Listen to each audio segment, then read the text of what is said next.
Welcome everybody to this edition of Attention Talk Video. I'm your host, ADHD and Attention Coach, and we're here today with Dr. Ari Tuckman. Ari, welcome to the show. Always a pleasure to be here. Ari, we've interviewed you on Attention Talk Radio many times, and one of the most memorable ones to me was we were talking about whether we should disclose if you have ADHD or not. And in that conversation, you talked about using ADHD as an excuse versus an explanation. I thought it was really insightful. Can you share with us the difference between the two? Yeah, I think it's an important distinction. So excuses basically says that somebody is not capable, like they don't have the ability to do this thing. Now, the problem with using an excuse is excuses depend on somebody excusing you.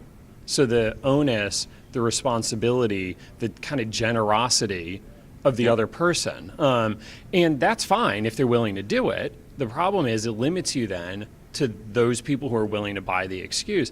And other people may not. So if you're dating someone, they may be okay with you being late all the time, but the next girlfriend won't be. Or this boss might be okay with it, but the next one won't be. So excuses are ultimately limiting, as opposed to explanations.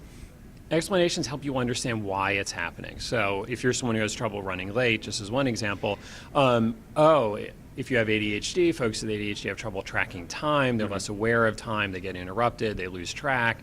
That's why that person tends to run late. And if you know that those are the reasons why, it puts you in a better position then to know what to do about it. So it puts that power, that onus onto the person themselves rather than giving it away to the person that needs to do the excusing. As we had talked about before and I've reflected on, I think it was like a medicine ball. It's like when it's an excuse, I'm going to put it over on you. It's your responsibility now to take care of both of us, where if it's an explanation, I'm holding on the ball.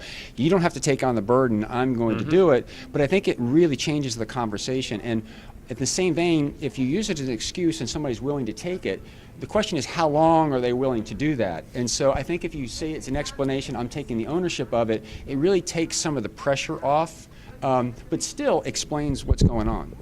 It does. It does. I think that, puts you, the person, in a much better position to do what you need to do. Now, I'm all in favor of being generous in our relationships, of cutting each other slack, of not having unreasonable expectations for people.